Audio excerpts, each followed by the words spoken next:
Aditya Degree Colleges, leading companies లో 10,000 plus placements with 13.5 lakhs highest package. సినీ పరిశ్రమ ఓ మంచి నటుడిని కోల్పోయింది.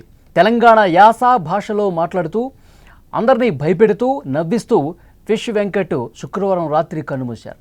గత కొంతకాలంగా కిడ్నీ పాడే అనారోగ్యానికి గురై చికిత్స పొందుతున్న ఆయన ఆరోగ్యం ఒక్కసారిగా విషమించడంతో తుదిశ్వాస విడిచారు.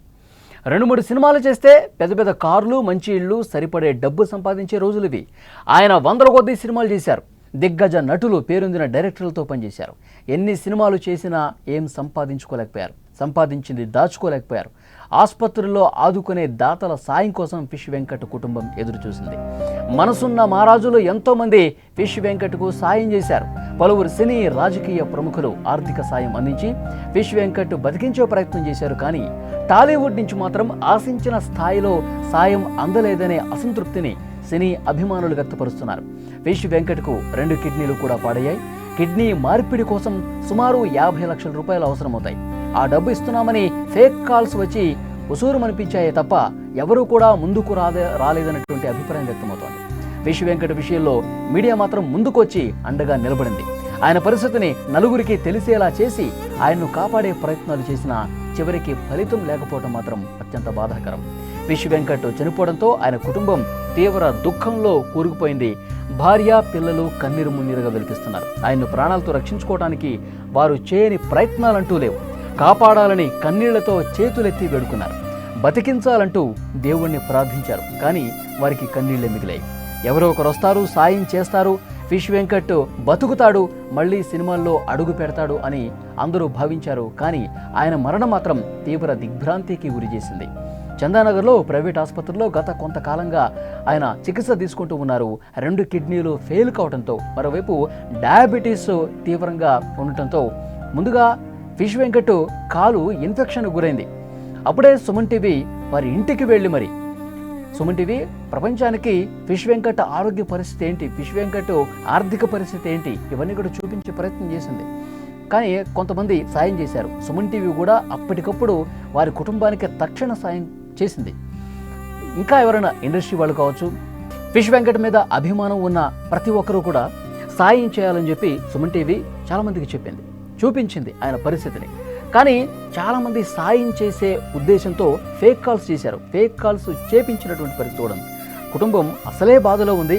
ఆ ఫేక్ కాల్స్ వల్ల మరింత ఇబ్బంది పడింది. రేపే వస్తున్నాము, రేపే కొన్ని లక్షల రూపాయలు మీకు ఇస్తున్నాం, ఫిష్ వెంకట్ బాగుండాలి, పలానా హీరో మీకు డబ్బులు ఇవ్వబోతున్నాడు, పలానా హీరో నేరుగా మీ ఇంటికి వచ్చి మిమ్మల్ని కలిసి ఫిష్ వెంకట్ని పరామర్శించి డబ్బులు ఇవ్వబోతున్నారు, చెక్కులు అందివ్వబోతున్నారు, ఇలాంటి ఫేక్ కాల్స్ చాలానే వచ్చినాయి. కానీ వాళ్ళు నిజంగా అది ఇండస్ట్రీ నుంచే వచ్చింది.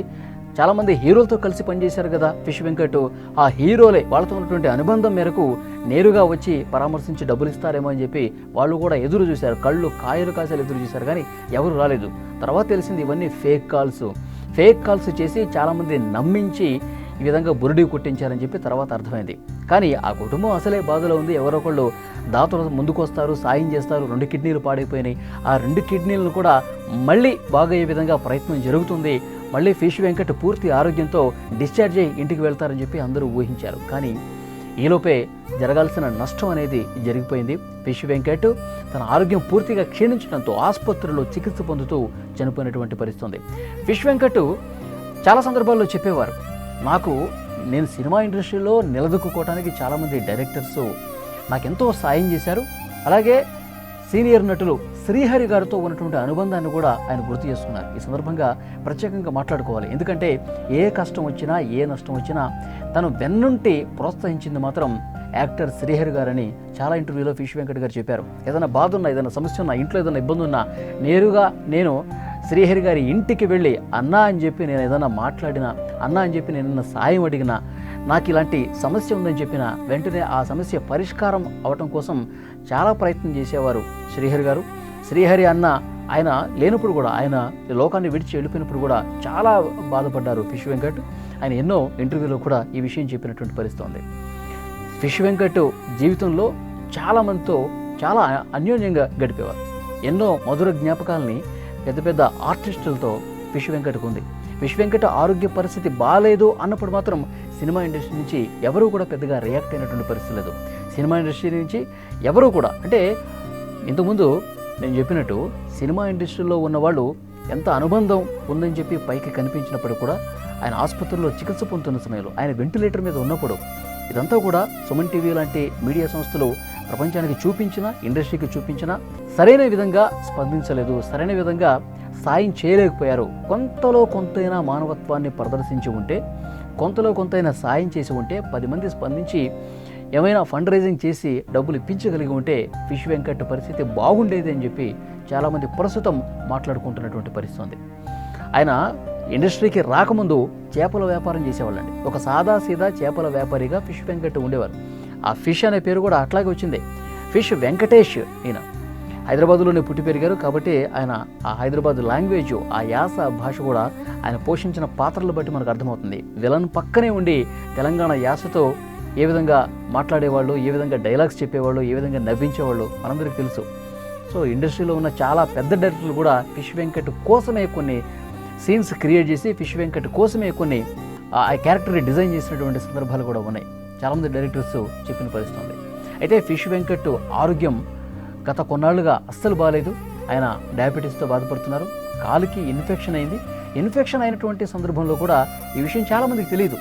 చాలామందికి తెలియకుండానే ఆయన ఇంట్లోనే ఏకాంతంగా గడిపిన పరిస్థితి ఉంది. ట్రీట్మెంట్ కూడా సరిగా చేయించుకోలేక ఇంట్లో గడిపినటువంటి సందర్భం ఉంది. ఎందుకంటే అంతకుముందే సుమన్ టీవీ ఫిష్ వెంకట్తో వీడియోలు చేసింది. ఫిష్ వెంకట్ ఆరోగ్య పరిస్థితి తెలుసుకొని నేరుగా సుమన్ టీవీ అక్కడికి వెళ్ళి వారి కుటుంబంతో మాట్లాడి సాయం చేసింది.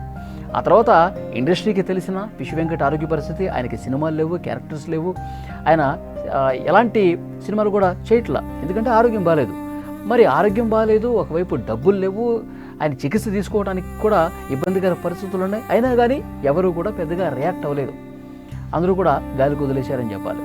నిజంగా పట్టించుకొని ఉంటే మనతో పాటు కొన్ని వందల సినిమాలు చేశాడు కదా, మనతో పాటు కలిసి ట్రావెల్ చేశాడు కదా సినిమాలు, మనం ఎక్కడికి పిలిస్తే అక్కడికి వచ్చి యాక్ట్ చేసినటువంటి పరిస్థితి కదా.